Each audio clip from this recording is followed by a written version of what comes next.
On September 12th, an Israeli Knesset party approved a plan to annex all of the occupied territories that would erase Palestine completely. This is considered an extremist solution to a conflict that has spanned decades, and the so-called key to peace in the Middle East. But how do Jewish Israeli citizens feel, those who are not in the government or living in illegal settlements? Last year I traveled around the West Bank to release a series for the Empire Files on the plight of Palestinians, featuring their voices and stories. But I also went to speak to average Israelis in the Jewish quarter of Jerusalem. We're here in Zion Square in Jerusalem, which the government has actually declared to rename Tolerant Square. And we're just going to ask everyday Israelis what they think about the situation. You're American. Where are you from and why did you come here? I'm from New York, and I came here with my family when I was younger to make Aliyah, because it was always my parents' dream to come to Israel because we're religious. So, are you American? Yes. Oh, cool. When did you move here and why? I moved here 11 years ago. My family moved here because this is the country of the Jewish people and the future of the Jewish people, and we want to be here. How old are you guys? 18. We're 18 years old. Now we're here in Israel taking a leadership course, and we're going to the army for a few months to see how life's here. And then we hope to bring back some of this knowledge to our youth movements. So you're like an internship with the army? It's about 2 months, and they show you everything about the army. Israel is a great place. It's a nice place. You should come and visit. I love Israel, and I feel safe here. All that misconceptions are not true. There's not people with knives every day, and there's not people exploding. Palestinians? Yeah. No, but pretty much the life here is really good. For people living here, it's just normal to see people in the army walking around with guns, and you feel completely safe and protected. I feel like we know who the threat is, and it's not coming from anyone random, as opposed to in the rest of the world that could be anyone. Here we know who our enemy is, and we know that they are out to get us. Who is the enemy? Who's the enemy? That's a very good question. I don't think it's specifically any nation. I think it's the people that are so interested in being politically correct that they won't actually go after the people that are trying to cover things up. I think that the Islam is it's a very bad disease, not just for Israel, for all around the world. We can see it. They think they all have to be Islam. If you're not Islam, they will kill you. A lot of Americans don't really understand what Israel's like. We hear a lot of things in the news. A lot of people are sympathizing with the Palestinian plight. Can you talk about what it's like to kind of live in this situation? First of all, it's very hard. I'm in an organization. It's called Lahava. It's against the Jews shouldn't marry Arabs. Did you say the organization did what again? The organization is, the thing of it is that Jews shouldn't marry Arabs. Shouldn't marry Arabs. Yeah. Why do you feel strongly about that? Because Jews is a special nation that God gave it to the Jews, and we don't want Jews to get mixed up together with a different nation. I think Israelis have to take over, and they have to kick them away. It will be much better not to kill them, just to go back to Arab countries. You can't deal with these people. There's no need to try. There's no need to talk to them. What we can do is when they do enough harm, we retaliate. That's war, and that's the situation that any Jew who lives in Israel has to deal with. יש לך משהו להגיד, אומרת ש... על מה? גם ככה ערבים, מרשימה. אוקיי, בסדר בעברית? פשוט מאוד, צריך להיכנס לשטחים, וכל מחבל שעושה פיגוע צריך להרוג אותו, צריך להרוג את המחבלים, ואז הם יפחדו ולא יעשו לנו בעיות, והכל יהיה בסדר. הם יהיו בכפרים שלהם, אנחנו נחיה פה, לא צריך להיות ביחד, והכל בסדר. I think also that every Arab that doing a terrorism attack, we have to kill him, and not because he's an Arab, because he's a terrorist. I think you should also kick out the family, because it all begins with chinuch. How you say it? Education. whatever they teach the kids does. You know, it's families. I'm think that we need to... איך אומרים לאיש בערבית? כן, תגידי לי את המילה הזאת. נו, תגידי לי מילים, אני לא... אני לא יודעת לתרגם. I don't know how to translate really well. I think we should give them a country. If you're doing any problem, you just go in there to give them a country, and then it's going to be a war between countries, you know? If they're going to throw rockets, we're going to throw one big one and done. I don't think there's any answer to it. Really? There's only one way, like, I would carpet bomb them. You would carpet bomb them? It's the only way you could deal with it. Like, or try to stop them a different way. It never worked. You mean all Arabs or Gaza or... I believe that they, like, I hope to believe they're not, but I do think they are, because I don't trust them. You can't trust them, and that's the only way I believe that. The only way is just to stop it completely. I think that we're miserable. The Arabs make a פיגועים and we need to kill Arabs.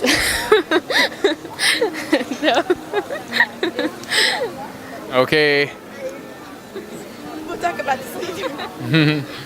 All right, cool. Well, there is also Jewish civilians that hate Arabs. Yeah, I'm not saying, but we have also people that like the Arabs and everything, like Smolanim. I think another thing that the Jews should have rights to hate them. I think we have the right to hate them. I don't see a reason why not. I wouldn't trust any of them. To better understand this mentality, I also talked to Ronnie Barkan, a Jewish Israeli citizen who grew up in the country and is now an ardent critic of the notion of a Jewish state. Like anyone growing up in Israel, I went through the whole indoctrination mechanism. And we are being trained to be soldiers from kindergarten, literally from kindergarten. The moment I realized I managed to sort of overcome that indoctrination, then everything became very clear, because the situation is crystal clear. One of the main successes of Israeli propaganda is to convince the world that the situation is complicated. But it's far from being complicated. It's probably the least complicated conflict in the world today. And it's all about basically those who have the power, those who oppress and subjugate and tread over the indigenous people of the land who have been oppressed and subjugated and expelled from their land. And this is what it's about. The situation here is not very different other than the way it is perceived in the world and among Israeli society themselves. They like to perceive themselves as being something else, as being, liberal and progressive and all of that. And I also thought of myself as such until I realized that actually, this is not the case. The case is very clear, and I'm not on the right side of history. And that's when, the moment I managed to overcome this type of brainwashing, then the rest was very easy. The State of Israel is all about creating a place which is for one select group and only that. It's not only the fact that they wanted to take over, to usurp the land and the resources and all of that. It's also about this exclusive nature of the place, that this is ours and only ours. And even any Palestinian being born in Israel, even if they're Israeli citizens, is already regarded as some sort of a threat to the state. Mm-hmm. The need to segregate, the need to separate and not to interact with Palestinians is part of Israeli identity. So we have to understand that Israeli identity depends on denying Palestinian identity and denying either the existence of Palestinians altogether or at the very least denying their identity, their culture and so on. And also, right after the ethnic cleansing of Palestine, right after the Palestinians were expelled from their homes and became refugees, the very next thing that happened was that there was a concerted effort of mass looting of books and other cultural artifacts from Palestinian homes, which was led by the National Library in Israel. So it's for a reason that when we say existence is resistance for Palestinians, this is true. Just by very existing on their land, this is an act of resistance in itself. Even more so when they actually claim their rights, claim their identity, do cultural work, like produce Palestinian culture, that is an act of war. After learning a lot in Jewish history and Israel history, I've seen that people make a big deal about a lot of different areas. But if you look back, correct me if I'm wrong, if you look back at the history, the areas, these places are really rightfully ours. If it was any other country that would have conquered these places or taken over these places, nobody would make a big deal. It's just because it's Israel and anti-Semitism and everything. They kicked us about 2,000 years ago, and we came back. We have Jerusalem. We built every stone here. Every stone, 3,000 years ago. Over here, This all is 3,000 years ago? this is the city of David, 2,500 years ago. All history of the Jewish people, and the Islam doesn't have history at all in this country. I think that they should actually look at a history book and look at the progression of history and who occupied Israel, go further back. So if it could be that the Palestinians occupied Israel, that's true, but who occupied that before that? And if you keep going back to the times of the Bible, you'll see that it was indeed the Jews that did occupy. Where are the Palestinian people during 4,000 years under the Ottoman? Answer me. Well, I'm the journalist here, so I don't... And how God punished is the sins? By other people. He sent the Nazis, and now he sent Palestinians. Okay. But it's really rightfully ours if you look at the history and at the wars, and we didn't even start a lot of the wars, and we conquered these places rightfully, it's ours. We brought the settlements by Gaza, all the Gush Katif strip. Gave Gaza back. Well, we gave part of Israel. It's not that it's not Gaza. We do things for peace. I think that the Jews came here, they took this land, and this is our land now, and I don't think there should be here no Arabs. Arabs, they want, we gave them Gaza, they should go live there quietly. If they want, they should go back to Iraq, I don't know, to wherever they want. But this is a place that God gave it to the Jews, and we don't want the Arabs to be here. And before they accuse anyone of occupying, they should actually look back and look at history. So you wouldn't call any of this occupied territory? No, I think that whatever deals were made and wars were fought, they took the land, and that's the way things work. I mean, would you call America occupied by Americans because the British used to rule? The people who kicked the Jews out of Israel were the Arabs.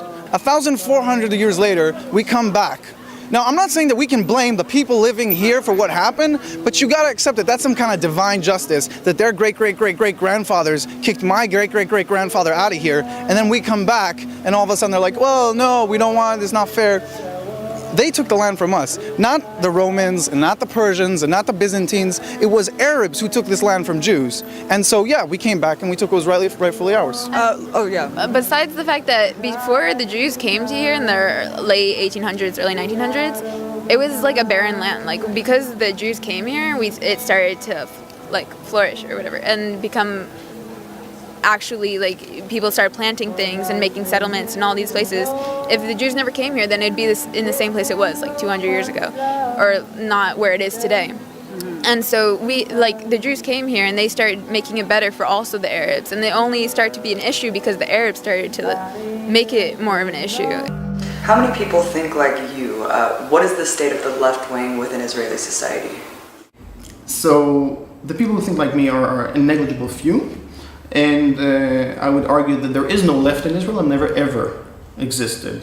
What you have are those self-proclaimed leftists, liberal Zionists, who basically speak the language of peace and human rights and so on in order to sugarcoat their racism and supremacy.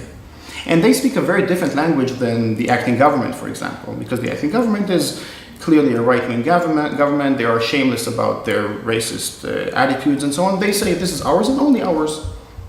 Many of them are decent enough to say, yes, there was the ethnic cleansing of Palestine, and that's a good thing. The problem is that we haven't finished the job, that there are still Palestinians left in Palestine.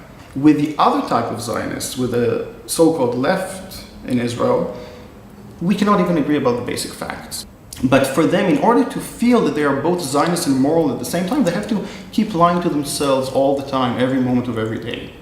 So they have perfected this whole discourse of lies in order to lie to themselves and also in order to lie to the international community, in order to justify their existence here in that. I think the occupation does have a big role and important. I don't think there should be no occupation at all, but in the occupation things needs to be more human. Do you get called a leftist a lot? Yeah, and I am a leftist. Is leftist a slur sometimes? Yes, it is. It is not a good way to be called in Israel. Israel doesn't want to compromise on security. They have to do a blockade. They have to kind of cut this off. It's ridiculous what people have to go through there, but it's also ridiculous what we have to do to keep ourselves safe. We don't want to fight with them. But if they ask for it, they will get it. And we're much stronger, much stronger. We are behave very gently and morally, very gently with them. It could get a lot worse, is what you're saying. If the Russians was here, 2 days, they will kill all of them. If the Americans will be here, they will kill them 2 days. They don't care about human rights. They don't care about nothing. Israel's holding back. Very, very. But it's war, and civilians get killed in war, and it's a horrible, on their side, less on our side, but at the same time, we put money into protecting ourselves. Well, look, the refugees, their situation is horrible, but no other nation in the world gets the refugee status that Palestinians do. The Palestinians, third-generation people, are still considered refugees. I had friends that were Canadian. They went on their passports. They wanted to see what the refugee camps were. They wanted to see what it was all about. They came back. They said it's nothing what I imagined it. Better than they imagined? Or? They said people were driving around with nice cars. People had nice houses, villas, things like that. They thought people were being oppressed, like living in tents. It's like they probably were, maybe 10, 15, 20 years ago, in the past. For them, in order for them to be Zionist and moral, in order for them to have a Jewish and democratic state, they needed, first of all and foremost, to create a Jewish majority by force, by driving away the indigenous people from their land. And this is how the state was founded. And immediately afterwards, they created a whole legal system that will make sure that those who have been expelled will never be allowed back, and those who remained on their land, because not everyone was expelled, will never be equal citizens. Unfortunately, what we hear on mainstream media, this so-called discourse or so-called debate between the right and the left is about that. It's about, do we want a large Israel, which is Arab-free, or do we want a small Israel, which is Arab-free? This is the debate that's taking place. Last question. There's this whole international movement of leftists and activists who want to boycott Israel for human rights violations. Being here, seeing that, and what do you just think about that? I think the BDS movement, the leaders of the BDS movement, or everyone that thinks that Israel is bad, if they should read up about the topic, the other side, and they should come here and see how everybody's comfortable. People right now, they're looking at Israel and they're calling it an apartheid state. And Israel is not an apartheid state. There's places, my family from 5 generations ago, they were from Jenin. You can't find one Jew in Jenin right now. It's totally Jew-free. So if you want to think about a racist apartheid state, it seems it's more, in my opinion, coming from their side. And just a response, I guess, to kind of this international movement, the BDS movement, and also the movement that says settlements are illegal, they're encroaching on Palestinian land. Can you respond to that accusation? I think the response would be two-part. The first part would be very simple. Nobody gives Turkey problems for their settlements in Cyprus. It's an anti-Semitic thing. Maybe they don't know that they hate Jews, but they give us so much trouble. The UN only talks about Israel. What about North Korea? What about Russia? Then the second thing would be to say is that... Even from the UN?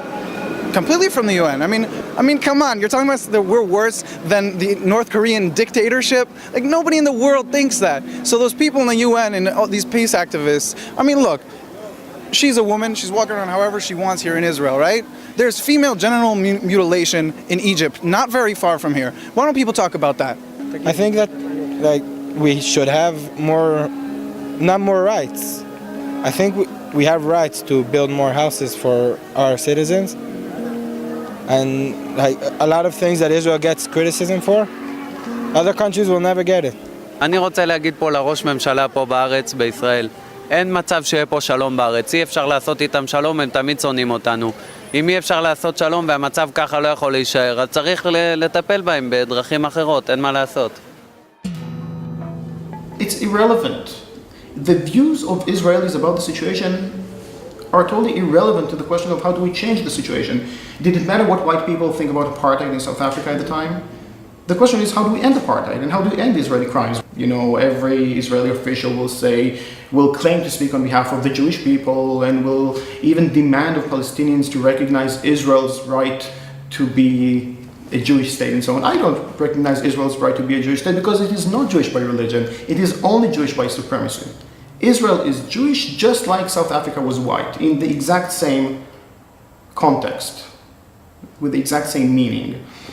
And obviously any decent person around the world should oppose that because it is inherently racist, and more than that.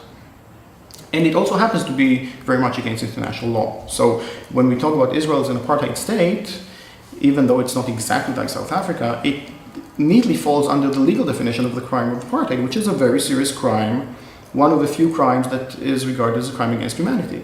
Which means that all countries of the world are obligated to do something against it, not to be complicit in that. And what we're coming and saying is, no, there are basic fundamental Palestinian rights that must be respected. One of them is ending of the occupation, of course, but that's not the main issue, that's part of the issue. The other two rights are equality inside Israel proper, or what we call Palestine 48, and the rights of the refugees which have been expelled from there since the very foundation of the State of Israel. These are fundamental rights, they must be respected. And now we can debate, we can argue about how do we implement these rights. I'm willing to discuss that. I'm not willing to discuss, should we have equality or not. This is not negotiable.